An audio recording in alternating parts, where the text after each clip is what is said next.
I also have a side voiceover recording career. So I started there not being well known as a performer, so people called me up and said, "Oh, you have a perfect English accent. Can you come here and sit in front of the microphone and talk to us, or read this script, or can you do this?" And that pays very well.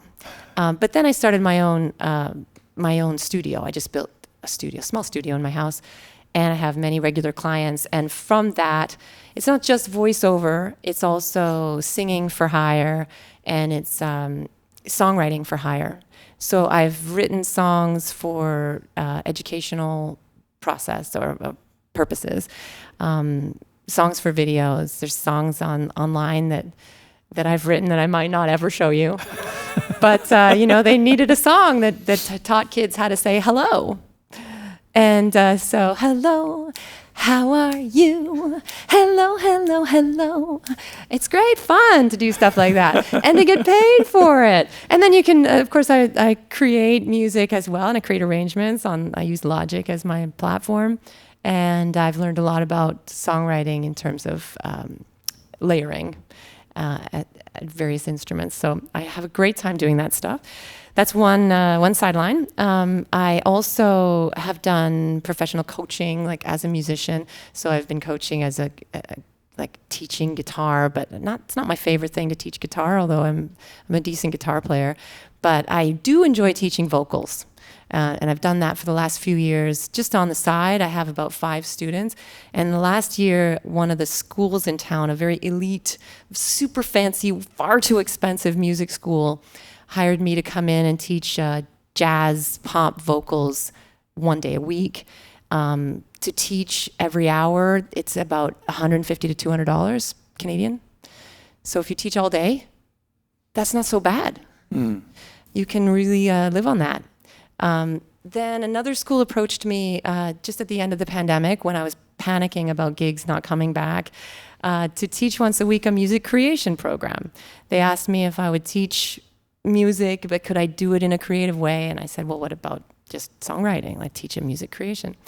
So once a week I go to another fancy school where it's too expensive to attend, and I teach younger kids. The previous one are high school students, and the music creation program once a week are age 12 to 14. And we spend a whole semester talking about songs, but we break it down and, talk about, 1 week we'll talk about structure of songs, how songs are organized horizontally, like intro, verse, chorus, second verse, second chorus, bridge, and then we'll take another period where we'll talk about the vertical organization of a song with the different layers of instrumentation and what are bed tracks and why do we need them and how do we create music that sounds full. We'll talk about style. A lot of these kids have never seen or heard of reggae. They've never heard of reggae.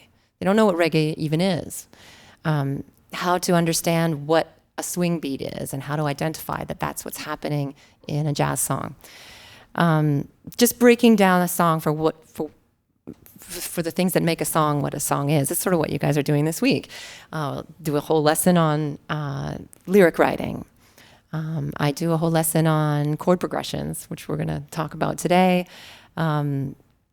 We certainly bring in production and talk about how to build a song on your computer. And the kids love it. They're doing really well. And I've only done that for a year.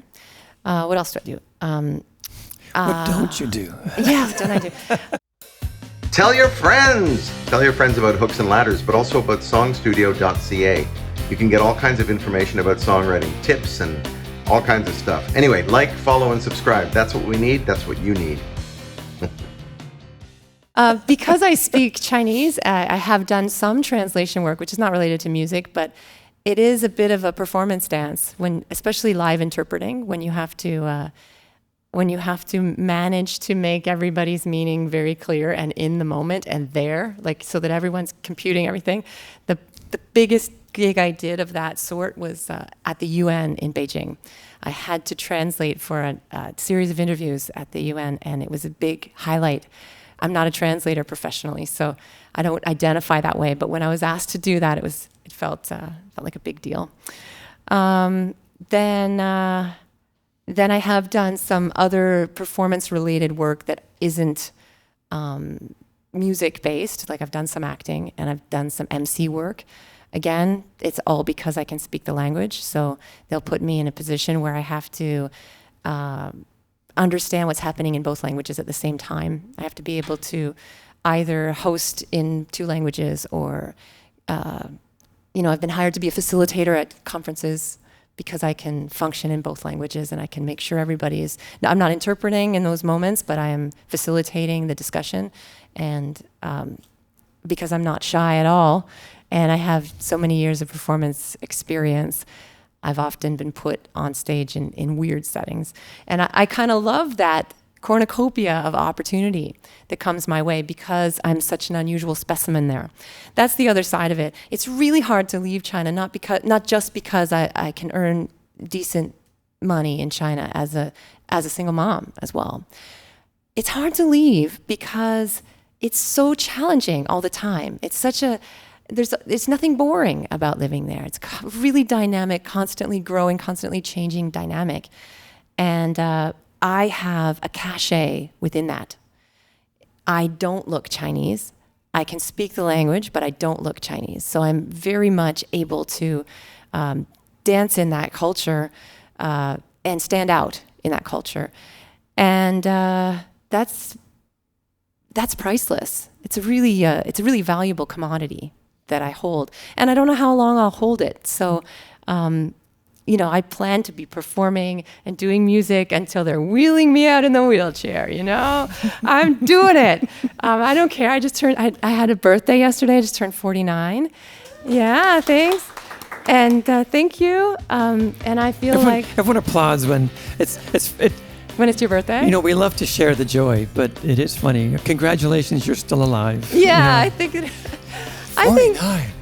But I'm super proud to be 49. I Yeah. think that I have just done so much with my life, and I feel really good about my age and my time and my state of mind. I just think, fist bump to 49. Yeah. And this is the beginning of my 50th year on the planet, so I'm like, yeah, I'm about to go into the second half of my life because I am living to 100. You have to believe it. I am living to 100.